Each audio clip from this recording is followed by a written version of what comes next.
ఒక దర్శకుడుగా, ఒక గురువు గారిగా, ఒక పితృవాత్సల్యంతో అటు 3 రకాలుగా నేను ఆయన గురించి చెప్పినప్పుడు పితృ సామాన్లు అన్నమాట ఎందుకు అన్నాను అనేది తర్వాత చెప్తానంటూ నేను అన్నాను.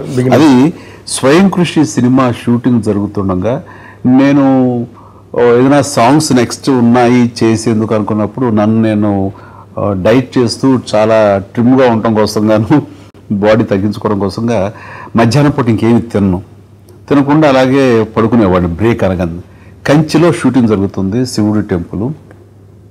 అక్కడ బ్రేక్ అన్నారు డైరెక్టర్ గారు. ఓ చోట వెళ్ళి నిద్రపోయాను. పడుకుతా చిరంజీవి తిన్నాడా అని అడిగారంట ఆయన, ఏడు నాగేశ్వరరావు గారు. ఆయన ఏం తినట్లేదండి, డైటింగ్ అంట, ఏం తినట్లేదు అని.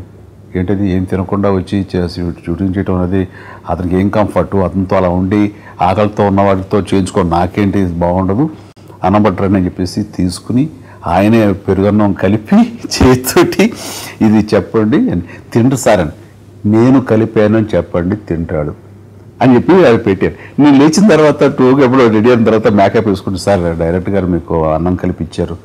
ఏంటి ఎందుకయ్యా కలిపిచ్చారు సార్?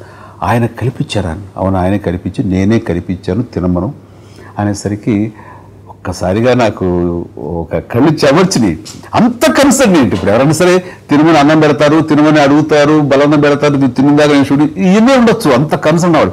బట్ కలిపి పెట్టడం అన్నది ఆ పితృవాత్సల్యంతో ఉండే వాళ్ళు తప్ప ఎందుకు అంత ఆత్మీయత, ఎందుకు అంత ప్రేమ, ఎందుకు అంత ఇది అనేది నాకు వారి పట్ల ఆ వ్యక్తిగత ఆరాధన, వ్యక్తిగత ప్రేమ, ఆ పితృవాత్సల్యం రావడానికి అక్కడ ట్రిగ్గర్ అయింది అని అనుకుంటాను నేను. అప్పటి నుంచి మా ఫ్యామిలీలో ఆయన అంటే నాకు అంత ఆత్మీయత, అంత ఆప్యాయత ఇంకే డైరెక్టర్తోటి ఎవరితో నాకు అంత అనుబంధం లేదు.